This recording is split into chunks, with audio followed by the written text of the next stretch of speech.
Joanne Clyde, and this is Lorna McGill. And we want to welcome you to the Isn't She Amazing podcast, because we're really excited today about our guests. Our international guests. Yes, because it's International Women's Week when we're recording this. And so we have the privilege because I was just at a conference with World Hope International, and Nancy is the Chief Development Officer for that. Wave, Nancy, so they know who you are. Ah, yay. Okay. And Brigitte was there as a speaker, and Brigitte is a radio personality, a TV personality. She's the manager of Radio Fry. She's going to explain that name to you in a little bit. And that's in Freetown, Sierra Leone. And Nancy's from the United States, like Lorna and I are. So we want to welcome our audience, and we want to get right into, let's just get into a background. Like, Nancy, why don't you start with what is World Hope and what kind of projects you work on? Sure. Thanks for having us. I'm excited with you over the weekend and eat all that great food and worship together. It was great. So World Hope International is a Christian relief and development organization that's fighting extreme poverty and injustice in the world. It was founded by a dynamic woman, Joanne Lyon, back in 1996. Out of the back room of her home in Missouri. Joanne had a passion for women in the world and children who were suffering from extreme abuse and poverty. And she couldn't understand what the church was doing in the world to make a difference. So she started World Hope. And we started with many projects. One of her first projects was a computer school in Haiti and an ice making facility in Haiti. And then she started traveling to war-torn areas, Sierra Leone and Liberia, and started doing reconciliation and projects to help those countries come out of the Civil War. So over the years, World Hope has been in over 30 countries. And today we are a well-recognized relief and development organization partnering at the highest levels with governments, nonprofits, churches, foundations around the world. And we're focused on 5 key areas of the world: Haiti, Sierra Leone, Liberia, the Philippines, and Cambodia. And we do 3 things, 3 different ways with one common purpose. We provide clean water, health, and protection across all of our areas in the world. And we do that using market-based solutions, community-driven, and disaster response. And the one key denominator is that we do it through relationships. We don't just fly into a country and start doing things ourselves. We work in community with other NGOs, governments, to make sure that our solutions are sustainable. That's a little bit about us. Wow. That's pretty awesome. That's an awesome story. Yeah, that's right. And so tell me how you connected with Brigitte. This is Brigitte Dalton-Sesay. And she gave a great presentation, and I'm hoping you tell part of your story, even with the Civil War and stuff like that. We have so much to talk about. We're going to try to fit it into our podcast time. But yeah, how did you connect with Brigitte? How did you find her? Oh, well, that's God. So about 5 years ago, World Hope started thinking about starting a radio station. Now, the church used to have a radio station in Sierra Leone many, many years ago, but then it was destroyed during the Civil War. But World Hope does market-based solutions, and we felt like one key way to spread the gospel and to reach people in throughout the entire country would be to restart a radio station. And so we started praying and thinking about that. And Brigitte was already in the entertainment field. Her husband is a Wesleyan pastor. And also a TV personality. And so she had all the skills that we needed, and she had youth and radiance for her. So we brought Brigitte in, and we launched Radio Fry Fry 1 year ago. And So how did you come up with the name? What's the background for the name? Well, actually, I would say World Hope came up with the name. And when they first told me, I thought, what? Like, this is ridiculous. What do you mean radio? Right?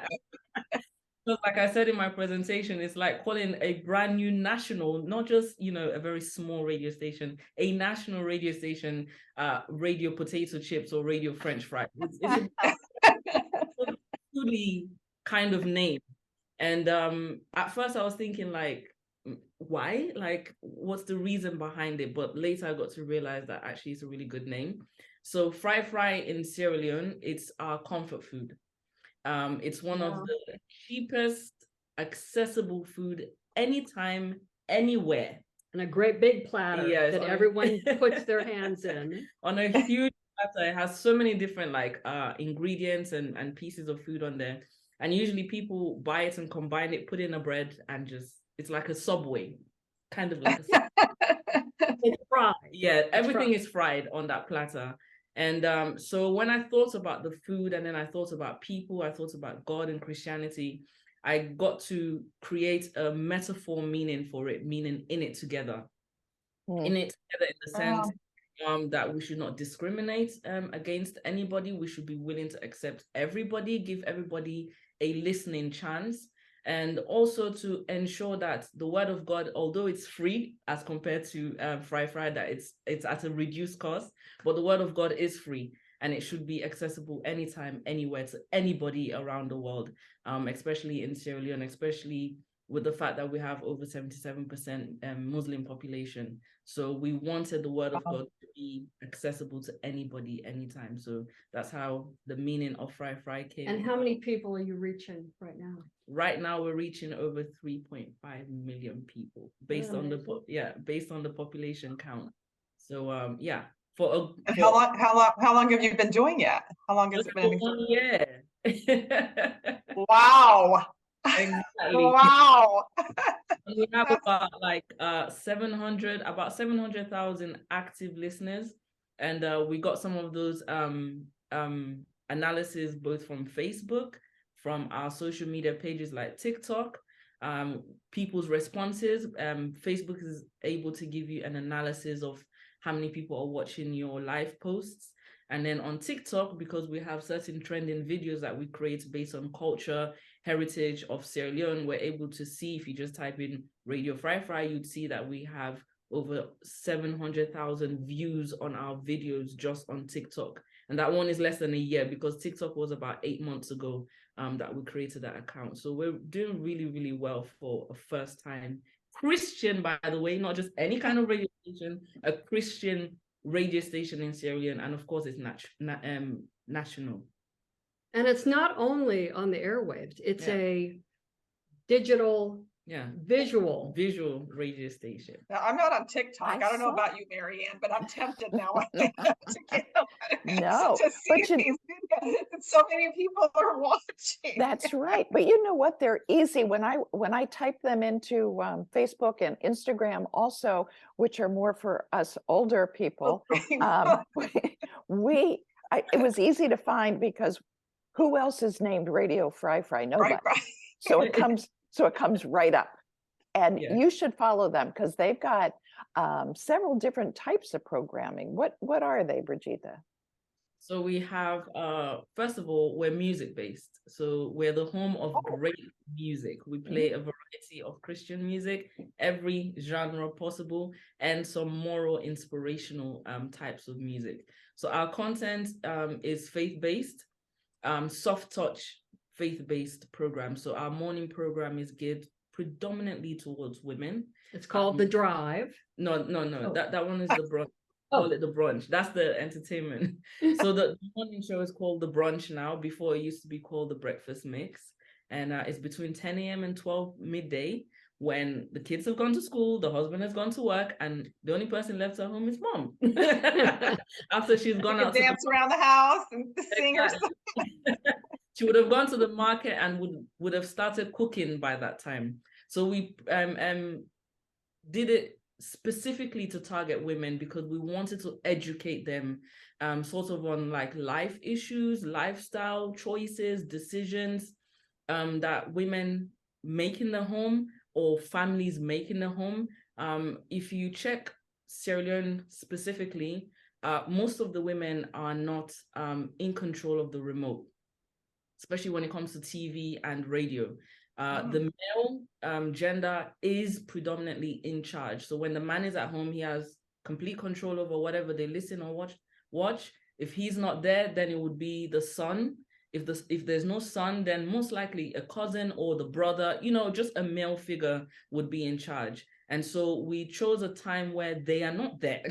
So they're not going to be in charge.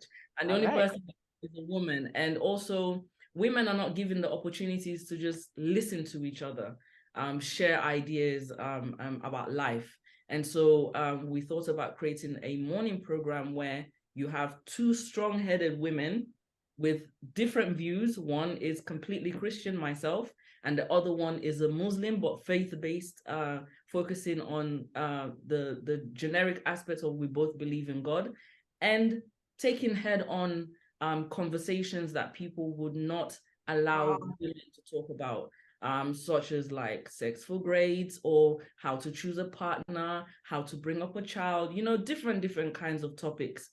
We take it head on, even religious topics with regards teaching your child your religion, how does that go, or sort of our generational or cultural traditional views and values, and how those have changed over time, and how things are progressing. Or we look at current affairs, such as like the gender bill that was currently passed in Sierra Leone, that has given a 30% chance to women being employed in governance, both in the government and in the public or private sector. So we take all those issues and bring them on the radio. And every month we have a thematic area that we deal with. So this particular month of March, all the topics related to March are women empowerment. So we look at the law, we look at relationships, we look at family, we look at the community, and we look at women to women relationship, how we are with each other as well.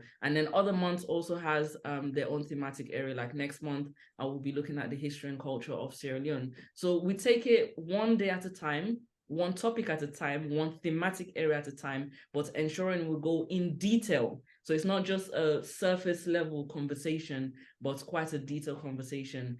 Then our other programmings, we have an entertainment program that runs between 4 and 6, which is the drive time. It's more to do with Christian music, moral music, kind of promoting the artists that are within the country. And then we also have bedtime stories for children. I love children personally. Like, they're at the top of my list. I ensure that I created a programming for them. So they have a slot between 7 and 8 where we play Christian children music, and we have bedtime Bible stories. And this year, apart from us reading it, we're moving now into schools. So the schools, primary sector. I just have to say, I can't believe you've done all of this in such a short period of time and have all of those listeners. And that's amazing. She's I don't know if I mentioned it, but she's the radio manager. So she's like the top gun there. She's. Did you ever imagine you'd be doing anything like this? Never, ever, ever in my life. But you look like you love it. It's that smile on your face. Yes, indeed. Because I love people. I love teaching people. My background is actually psychology. That's my number one love. But I believe all those skills that I learned from my psychology degree, my master's degree, has helped me in the media field, because I take it as a learning opportunity to teach other people, almost like being a lecturer.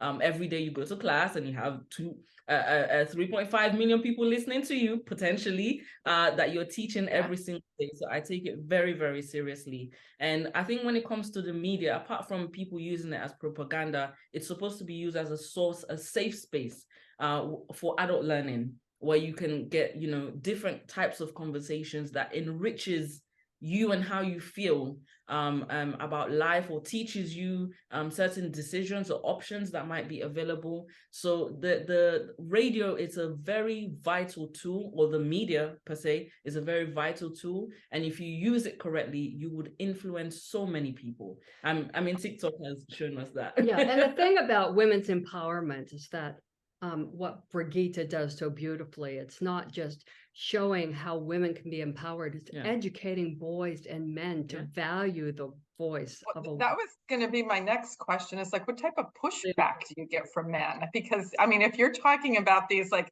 serious kind of controversial topics in this country, like what is that like for you? So we've had a couple of those, and I would say the majority of the population, especially the men that call us, if there's anybody that kind of pushes off on saying, no, you're wrong by your ideas, they would usually call and say, you guys are doing a great job, just ignore them. They're like a small percentage of men that are just one way in their thinking, and they just don't want to accept sort of like the changes that are happening. But most men listening to the radio station actually they call more than women on the really? Yes, they do. And they usually have a lot to say. And I think what works, number one, we're beautiful women on the radio.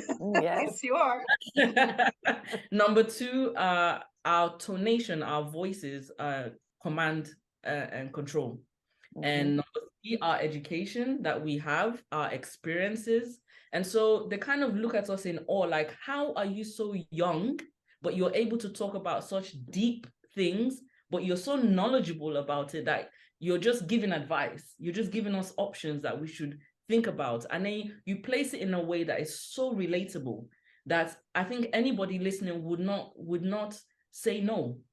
The first thing will just be, let me just listen. And then the second part of it would be, well, let me take it on board and see how this works. But you look at the mentors that we both have in our life. Yeah. Board members, Joanne Lyon. I mean, these women have been doing this work for over 50 years. And we look to them, and they feed into us and do the work now. Now, I'm not young like you are. And the truth is, you know, Brigitte, you are very well educated and very compassionate, and have a broad understanding of the human psyche and how things work. But it was not easy. It's not like you were handed this on a platter, and you weren't raised in an environment that was problem free. Would you mind sharing a little bit of your story when you were young in the Civil War? Sure. So around 1999, of course, the Civil War started way before that in 1991. It was an 11-year civil war, persistently for years after years. And, you know, a lot of things happen in terms of structural destructions in Sierra Leone. And when you boil it down to the home, a lot of people lost their lives. Children, families, people were burnt and killed. Some people, their limbs were cut off. And my family was almost killed. And I remember the day the soldier came. I mean, I still have really terrible nightmares about it. It would happen once in a while.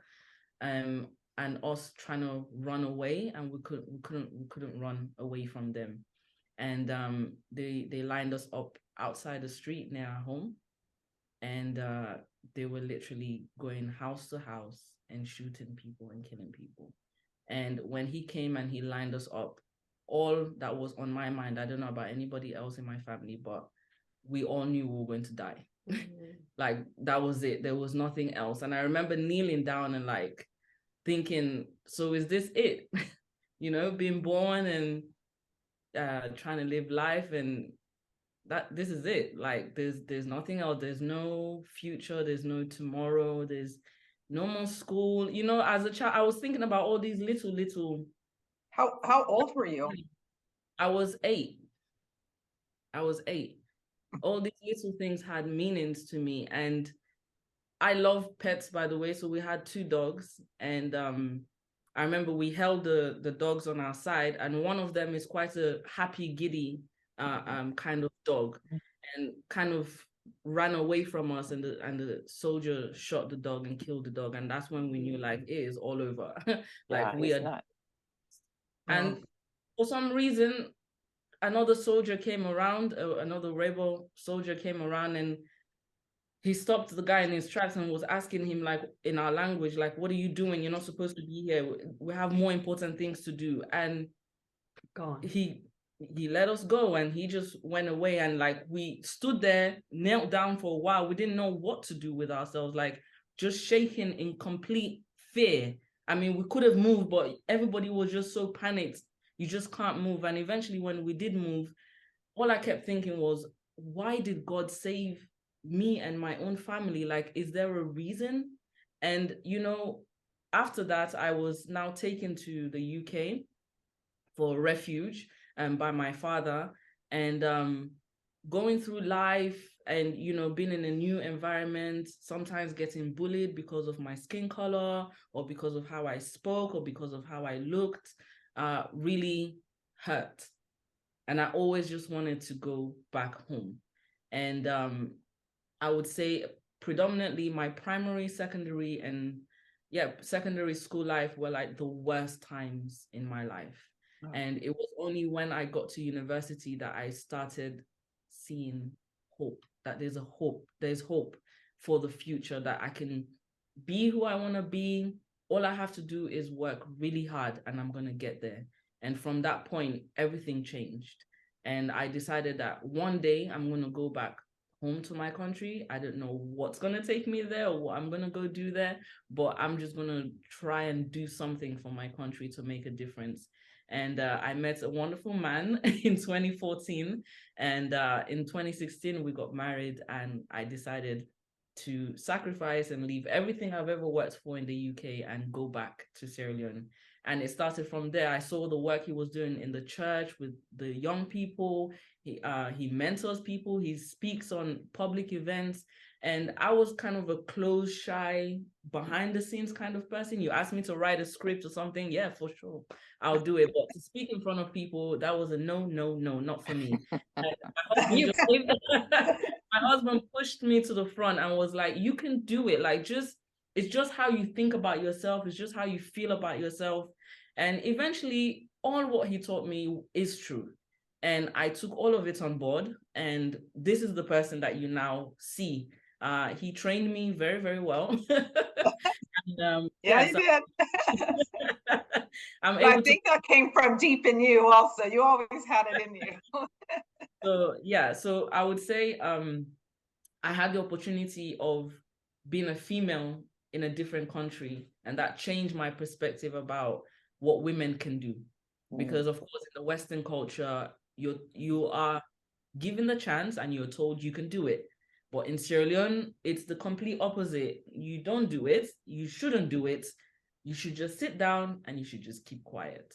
And so coming back home and seeing women like that every day, young girls like that, and trying to educate them to the level that I was educated, to see that there is hope and you have the capability to choose your choices, your circumstances. Sometimes the only thing I tell people is that God gave us all free will, and sometimes our free wills, each person's free will is affected by somebody else's free will.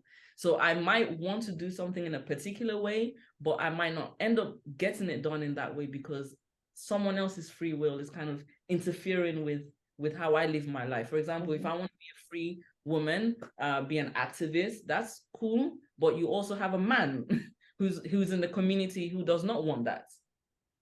And so sometimes it could affect how you now move on with your life. And so a lot of women in Sierra Leone are burdened, not that they don't see the truth or they don't see a different way out. They just feel like they can't. They can't. And we're providing that hope. Yeah. I mean, that's what I love about World Hope. We are hope. Yes. We provide hope to women who have nothing. We give them a voice. We educate women and children to be the person that God wants them to be. Sure. And it's young women like Brigitte who are leading the charge. And, Absolutely. young women like Brigitte who are leading the charge around the world in World Hope programs, I in mean, Cambodia, in the Philippines, in Haiti, in Liberia. We are providing hope. And one of the great things that I've seen with World Hope, working with them for the last year, I've come across the different women in leadership in the different projects. And they also have great stories, just like mine, to tell. And we're all kind of like broken people that have been given an opportunity to just make a difference. When you look at disability, there's a lady that works there, and it was World Hope that served her first. Right. And she later joined the team because of the level of support World Hope gave her. And she felt like, no, I really need to be part of these people, so that I can also help other mothers, or I can speak to other families or mothers. And you also have great set of women in the protection department that have gone through abuse, that have gone through traditional issues or cultural issues surrounding their gender. And being part of World Hope, you go through trainings, you have different courses that you take, you have different face-to-face interventions that are done. They also got to learn that, the way how my culture is, it has good parts, but there are also some bad parts. And they have learned that, okay, it is also my role to educate on the law, on protection, on how to guide other women. And I have heard amazing stories. I mean, very, very compassionate women are in those departments. So when you look at World Hope as a whole, I would say World Hope is like the mother. Like a mom that just comes in and wants to make sure everybody is okay in their own right. Not trying to make them fit into a status quo of some sort. And the second part is the Christian faith. World Hope is showing and proving the practical side of Christianity. And I admire that. And so when I was given the project with the radio, I emulate that, and I continue to ensure that other people get to see what a loving religion Christianity is. Because, in Africa, all they preach is prosperity gospel, give me your money and those sorts of things. And that's not true Christianity. True Christianity is, how are you with other people? How do you talk to other people? And those are the important things. What do you do for other people? It doesn't matter how rich you are, how poor you are. What can you offer somebody else who is in need? And World Hope teaches us that every single day by what they do. And so they inspire us because of the dream of Joanne. And she is a woman, and we are very happy that she was a woman, because she's a very inspirational woman that has been very stronghold on her belief that she can make a difference, and she will do whatever it takes to get it done. And so all the staff at World Hope have the same mentality. We go through different problems and struggles, but we still sit together and say, what can we do to find a solution to this problem? So it's the same with the radio. And she always makes it seem so easy in that if you have an idea, she comes up and sure, let's give that a try. How are we going to do that? And she's very solution focused, and she's fearless. Absolutely. And yet gentle as a lamb. I mean, she's just a delight. I do hope to get her on here. She promised me she'd be a guest also one of these days. Yeah. So thank you for saying that, Brigitte. You gave a really, really wonderful example of what you do and what World Hope does.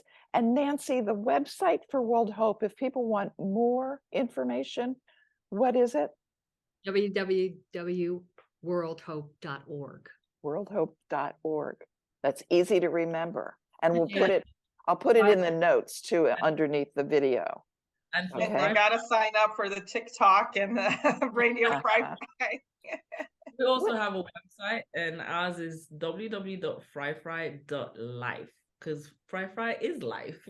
That's right. So awesome. Brigitte, let us ask you, that if you had one thing that our audience can do to support what you're doing in Sierra Leone and families around the world, what would you say? My response to that is look from within. You start with your own personal life and see what changes you can make. Maybe there's certain decisions that you've made before that you've regretted or that you can change. From there, it can now trickle out to just your neighbor. And after your neighbor that you're able to do something for, you can now move on to your community before you start thinking about the wider world. Sometimes if we try to run before we can walk, we don't end up making the right decisions because you're only trying to impress other people, not actually because you genuinely want to do it. So when you start from within or you start from your home, it's genuine. And so by the time you get out to the wider world, it's already part of you. And Joanne Lyon is like that. She started from within and then she went way up. And it's easy for her to help other people because it's ingrained value from her, and you can't take that away from somebody. She's not trying to impress anybody. She just wants to make a difference. Whether you know or you don't know, it doesn't really matter. I love that authenticity from you and from Joanne and from you too, Nancy, which is that to be the best you can. I think we're all created to live an abundant life, but it starts within. And so that's the action step for today, is start within to try to be the best you can be, the most giving person you can be. But let me ask Lorna too. Lorna, is there anything you want to ask them before we close? Is there any question that that we talked about that we haven't covered that you can remember? No, I just want to say it's just been so incredible to listen to your stories and why you do what you do. And it's just, I mean, I think just the inspiration of just seeing your face project. I mean, it's like you've had so much that you've overcome and you've not let it stop you. I think that is such an inspiration to women out there. I think so many times we get so hung up on the bad things that happen or the things that didn't work out for us, and we harp on that. But you're just a true inspiration that really, really bad things can happen and you can still enjoy life and find joy and do what you love and make a difference. So I just have to say I completely admire what you're both doing, because I know World Hope is my child. Well, aren't they amazing, Lorna? They are amazing. Amazing. But we already knew that. We already knew that. Yeah. So thank you, Brigitte. Thank you, Nancy, for joining us today. And thank our audience for pulling out the best you from within you and take Brigitte's advice. Thank you for joining us, and we'll see you on the next Isn't She Amazing podcast. Bye-bye. Bye.